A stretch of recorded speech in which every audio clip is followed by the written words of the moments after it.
मैं देव के देव महादेव के चरणों में प्रणाम करती हूँ। मैं गौरी पार्वती माता के चरणों में प्रणाम करती हूँ। मैं कार्तिक गणेश दोनों भैया के चरणों में प्रणाम करती हूँ और मैं सभी देव देवों के चरणों में प्रणाम करती हूँ। आज मैं माता का नवरत्न कहानी सुनाने वाली हूँ।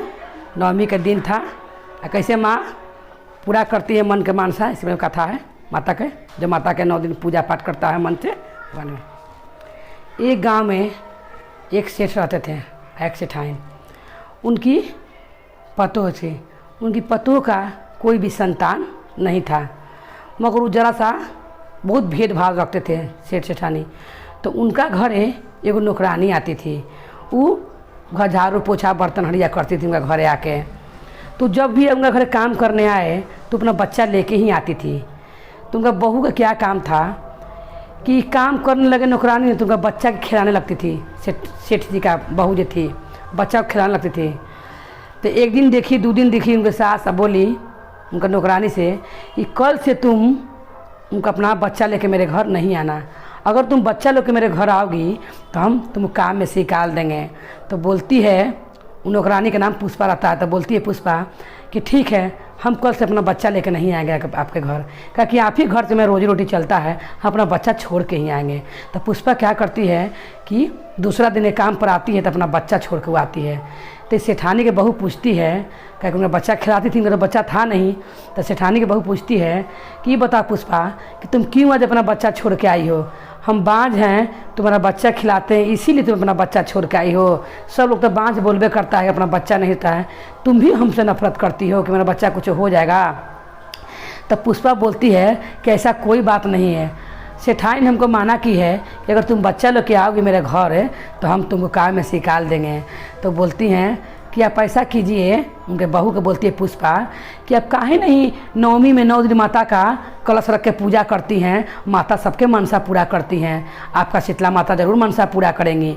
तो वो कहती हैं कि मेरा घर में, उनका बहू कि मेरा घर में कोई पूजा पाठ नहीं मानता है और हमको लोग बाझिन कहता है, हम कहाँ से पूजा पाठ करेंगे, कहाँ जाके करेंगे, कोई कुछ ला के देवो नहीं करेगा।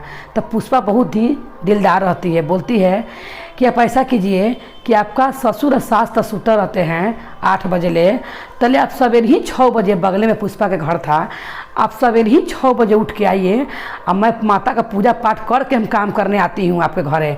तो आप मेरे ही संग मेरे घर पूजा कर लीजिएगा माता के 9 दिन। और लास्ट दिन जो है कन्या जब आइएगा तैया आप क्या कीजिएगा कि वही दिन माता से जो मांगना होगा आप मांग लीजिएगा। तो बहुत खुश होती है उनकी बहू और वो पूजा करने रोज़ सास ससुर सुतले रहते वो पुष्पा घर पूजा करने पहुंच जाती थी।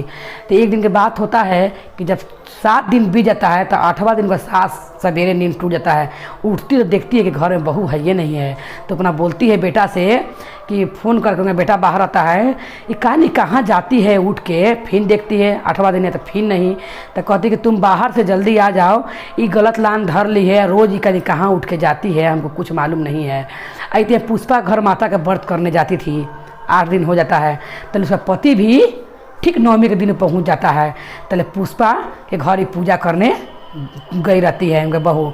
जैसी जाती है, जैसी वो कन्या के जवैते रहती है, मैंने 7 दिन तक चोरी छिपे पूजा करिए लेती है, 8वां दिन सास देख लेती है और नवमी के दिन उसका पति आता है। तो ससुर और सास और उनका पति तीनों आदमी उनका पीछे पीछे जाता है। वो तो चल जाती हैं, वो जानती है कोई नहीं देख रहा है बहू उनकर। अब जब जाती है देखती हैं पुष्पा के घर में घुस रही हैं। तो कहती हैं जैसे घुसती है उसे जाता है लोग। अब कन्या के भी जेवाही रहती हैं, जेवैती रहती है खीर पूरी उनकर बहू बैठा के। तले कहती उनकर सास है कि ये बताइए कि मेरे घर ये नौकरानी आगे खड़ती है, ये कितना मेरा घर का कमान कर दी, ये छोटा जाति आके ये माँ का पूजा कर रही है, इसे कुछ होगा बाझी नहीं तो बाझने रहेगी, कभी इसका गोद नहीं भरेगा। तब पुष्पा बोलती है कि ऐसा मत कहिए, जौन भी सच्चा मन से माता का पूजा करता है और जो माता से मांगता है शीतला माता जरूर पूरा करती हैं, आप काहे से बोल रही हैं। तो कहती कि पहले तुम तो कल से मेरे घर काम करने नहीं आना। तब पुष्पा बोलती है, माता का लगे चरण में बैठ जाती है, बोलती है माता का जहाँ कलशा रख लेती है, कहती है कि हे माँ, बहुत विश्वास करके हम आपको इनकी बहू के आपके बारे में बताए थे और पूजा करने आई थी। अब मेरी लज्जिया आप ही के हाथ में है माँ, ऐसा कुछ चमत्कार कीजिए कि इसका ससुर सास इसका पति का सबके विश्वास हो जाए हे माँ, इनका बाधिन का नाम हट जाए।